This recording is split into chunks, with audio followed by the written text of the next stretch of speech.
जी अभी ये जलालपुर जट्टा सिविल हॉस्पिटल में जिसमें डॉग बाइटिंग के केसेस आए हैं, इसमें एक ये पेशेंट है और इसको जी प्लीज स्लिप दिखाएं अपनी। ये स्लिप किधर है जी दिखाएं। इसको अभी जलालपुर जट्टा में ना कोई इधर एम्बुलेंस है इमरजेंसी सिचुएशन में, और उसके बाद ये इनको रेफर किया जा रहा है मैक्सिमम पेशेंट्स को गुजरात।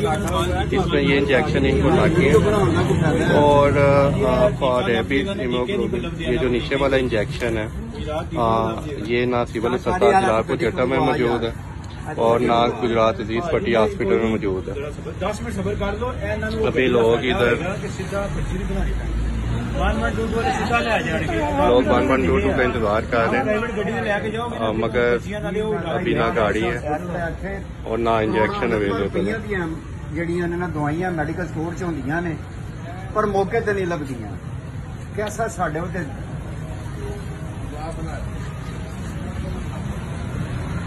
ਲੱਖਾਂ ਰੁਪਏ ਦੇ ਫੰਡ ਲੈਂਦੇ ਨੇ। ਕੀ ਕਰਦੇ ਨੇ? ਮੈਂ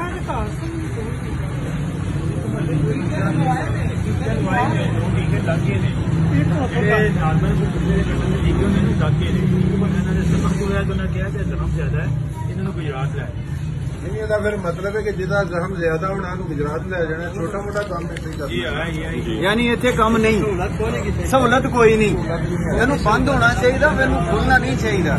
ਬਿਲਕੁਲ ਅਗਰ ਇਹ ਚੀਜ਼ਾਂ ਵਾਸਤੇ ਸਾਨੂੰ ਗੁਜरात जाना पैसा ज्यादा किया वजह चीज है यार।